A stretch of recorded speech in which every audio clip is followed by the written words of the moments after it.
The problem so many people, believers as well as skeptics, have with God really isn't with God. It's with the stunted perception of the biblical God that we are introduced to in our youthful years. As children, we yearn for a larger-than-life figure who can guide and protect us. Our parents fulfill part of that mission. But the parent-like image of an infinite, error-free God is even more assuring to our young minds. So we grow up retaining this childhood notion of an all-powerful, ever-present, ever-involved, never-erring creator. Unfortunately, that image fails when as adults we discover that the facts of life are often brutally at odds with this popular, though misguided piece of wisdom. It's no wonder that atheists chuckle at the notion of the idea of such a God. We are about to correct this misperception, and in doing so, we will develop an understanding of the divine as made manifest in our world. There is something very basic missing in the simplistic view of the God of the Bible operating and controlling the workings of the world. Most obviously, if God is in control, why isn't the world perfect? Not just from a humanly limited view of perfection, but even in a biblical accounting, there are multiple examples by which we learn that the world has its faults.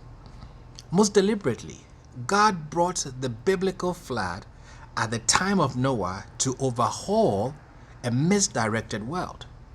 Now, couldn't God have foreseen this potential for disaster and nipped it in the bud before it blossomed into a worldwide fiasco?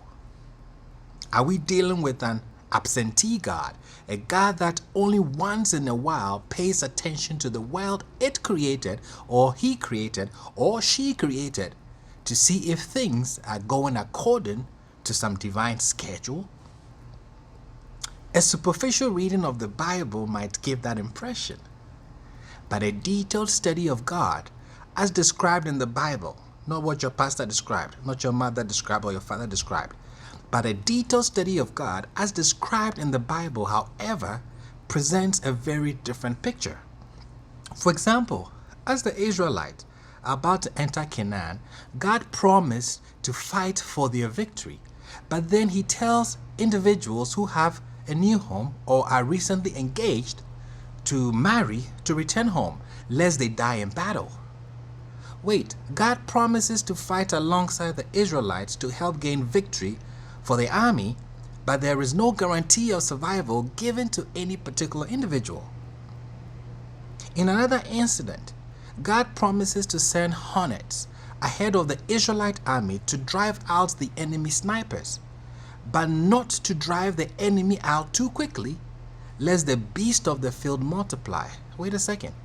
God could also have controlled the beast just as God controlled the hornets, but refused to do so. The biblical message is that God is there to help, but steps back, in biblical language, hides his face, and insists that we do our part in the job. God has chosen us to be partners.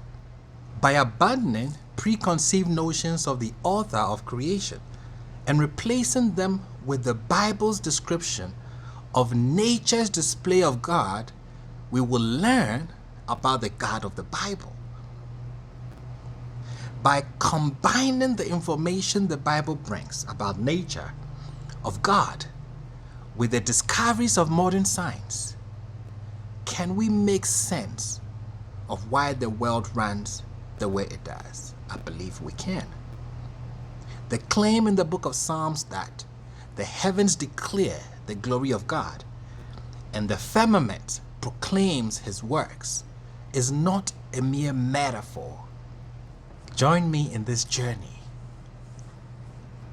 as we reintroduce the biblical God. You would be surprised.